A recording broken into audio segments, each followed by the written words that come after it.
अस्सलाम वालेकुम नाज़रीन, मैं हूं शुएब जमील। आप देख रहे हैं कसौटी डिजिटल। हमारा प्रोग्राम है कानूनी मशवरा। इससे पहले कि मैं आपसे अपने मेहमान का तारुफ़ कराऊं, कसौटी डिजिटल को लाइक कीजिए, सब्सक्राइब कीजिए ताकि आप हमारे मज़ीद प्रोग्राम देख सकें। नाज़रीन, पिछले प्रोग्राम में हमने बात की थी कानून के ऊपर।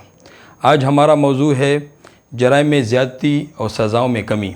इस हवाले से हमारे साथ स्टूडियो में मौजूद हैं सीनियर कानूनदान और सीनियर पब्लिक प्रोसिक्यूटर जनाब मोहम्मद जमशेद साहब। आइए उनसे बात करते हैं। बहुत शुक्रिया सर, आपके आने का बहुत शुक्रिया। सर, मुल्क में जराइम ज़्यादा हो रहे हैं और सज़ाओं में कमी है।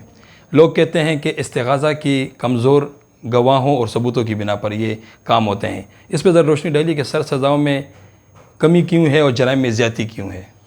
नाऊज़ु बिल्लाहि मिनश्शैतानिर्रजीम, बिस्मिल्लाहिर्रहमानिर्रहीम।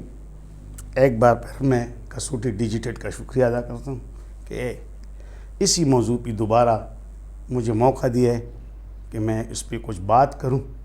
गुज़िश्ता प्रोग्राम में हमने कानून पे बातचीत किए थे, लेकिन उसमें मैंने ये बताया था कि कानून हमारा जो बेसिक कानून अभी तक जो मौजूद है वो पाकिस्तान पीनल कोड है, लेकिन पीनल कोड के अलावा ज़िंदगी की दूसरे अतराफ़ पे भी अगर कहीं भी कोई ऐसे जराइम हैं तो उनके लिए स्पेशल लॉ बनाए गए हैं, जैसे कि नारकोटिक्स के लिए एंटी करप्शन, इसी तरह जो है ना बैंकिंग जो ऑफेंसेस होते हैं उनके लिए हर जगह पे अलग अलग स्पेशल लॉज मौजूद है। जो बात अभी हो रही है कि भाई जराइम में क्यों इजाफा हो रहा है और मुलज़िमान इसमें बरी क्यों होते हैं, ये तो बिल्कुल अंडरस्टूड बात है कि जब हमारी आबादी बढ़ रही है तो जहाँ भी आबादी बढ़ रही है वहाँ पे जराइम भी बढ़ते जा रहे हैं और आबादी के हिसाब से जराइम भी आहिस्ता आहिस्ता से बढ़ रहे हैं।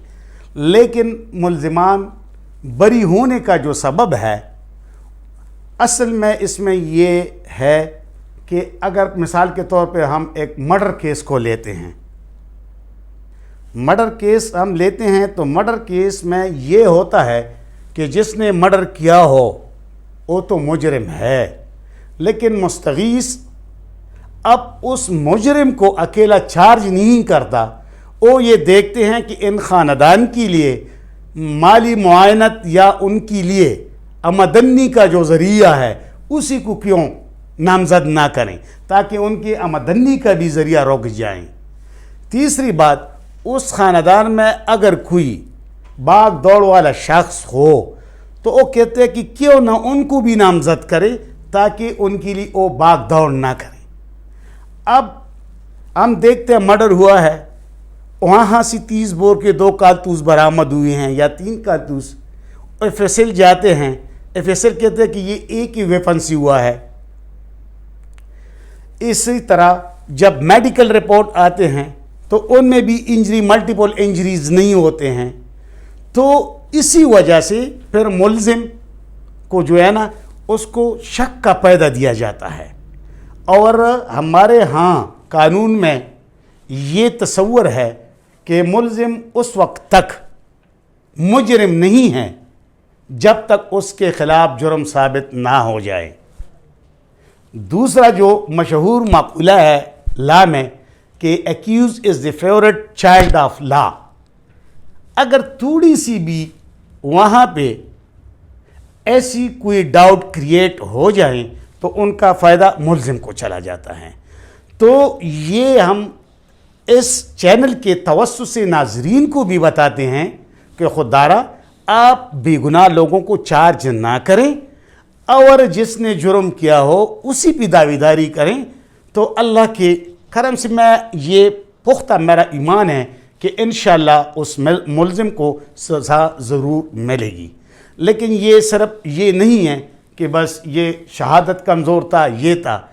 ये जब एविडेंस में आ जाते हैं विटनेस बॉक्स में तो अदालत तो सबूत मांगते हैं, अदालत तो स्ट्रॉन्ग एविडेंस मांगते हैं, अदालत तो बग़ैर डाउट की एविडेंस मांगते हैं। लेकिन जब एक आदमी वहाँ पे मौजूद न हो। दूसरी बात, अक्सर औक़ात ऐसा होता है कि जो मक़तूल है वो अकेला घर से निकला होता है और जा रहा है और ताक में बैठी हुई मुलज़िमान उस पर फायरिंग करते हैं। वहाँ पे कोई चशमदीद गवाह नहीं होता है, लेकिन उसका बेटा भाई घर से आके वो अपने आप को चशमदीद गवाह जाहिर करके गवाही देता है कि मैं इनके साथ मौजूद था कि ये वाक़या हो गया। लेकिन जब विटनेस बॉक्स में आ जाते हैं तो वो मौजूद नहीं होता है, सीन कुछ और होता है और ये कुछ बोलता और है। तो यही हमारे जो है ना केसेसों में कमी होते हैं, और इसका जो फिर सारा मलबा जो है ना या तो प्रोसिक्यूशन पे पड़ जाता है या हमारी पुलिस पे पड़ जाता है।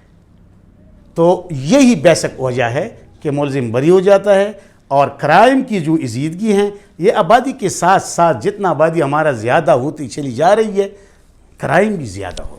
अच्छा, आपने बताया सर, इस तरह होता है कि बाज़ औक़ात हम अखबार में पढ़ते हैं, लिखा होता है कि गाड़ी से मुख्तलिफ मंशियात बरामद हो गई हैं, उसके ऊपर पुलिस FIR भी करती है, उसकी लेबॉर्ट्री भी होती है, उधर से भी ये ठीक आता है, उसके बावजूद सर मंशियात स्मगलर जो है वो कानून के गिरफ्त से बच जाते हैं और वो बरी हो जाते हैं। इसके बारे में क्या कहेंगे? ये आपने बड़ी अच्छी सवाल की है।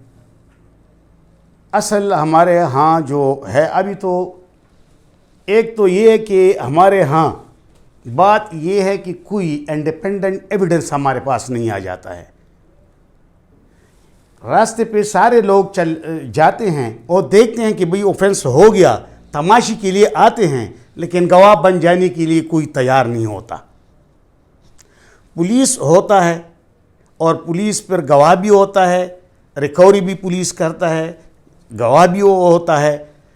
लेकिन इसमें एक बात ये है कि ये नारकोटिक्स का जो कानून है अभी इतना पेचीदा होता चला जा रहा है कि अभी इसमें राहदारी रसीद वाले हम उसको बोलते हैं जो ताने से चर्स या ओफियम को उठा के लेबॉर्ट्री ले जा रहा है, उसको भी गवाह बना लो। दूसरा जो रजिस्टर 19 होता है और रजिस्टर 23 होता है, उसका भी कापी लगा लो। तो ये सारी पेचीदगियाँ जो है ना अभी कानून में है, लेकिन आहिस्ता आहिस्ता हमारी पुलिस वाले, हमारे गवाहान, पुलिस वाले गवाहान, ये सारे अब आहिस्ता आहिस्ता इस चीज़ को समझ जाते हैं और अब केस फाइल को कंप्लीट होके लाते हैं और जितनी भी कन्वेक्शन होते हैं अभी तो हमारा ज़्यादातर कन्वेक्शन अब नारकोटिक्स में होते हैं। उसकी वजह यही है कि पहले जो पेचीदगियाँ थी वो हमारे गवाहान जो पुलिस वाले होते थे उसके समझ में नहीं आते थे। अब वो समझ गए हैं कि भाई ये चीज़ें इनके लिए ज़रूरी है, नक्शा मौका भी है, रसीद राहदारी भी है, ये कापी ऑफ रजिस्टर 19 भी हैं, ये सारी चीज़ें।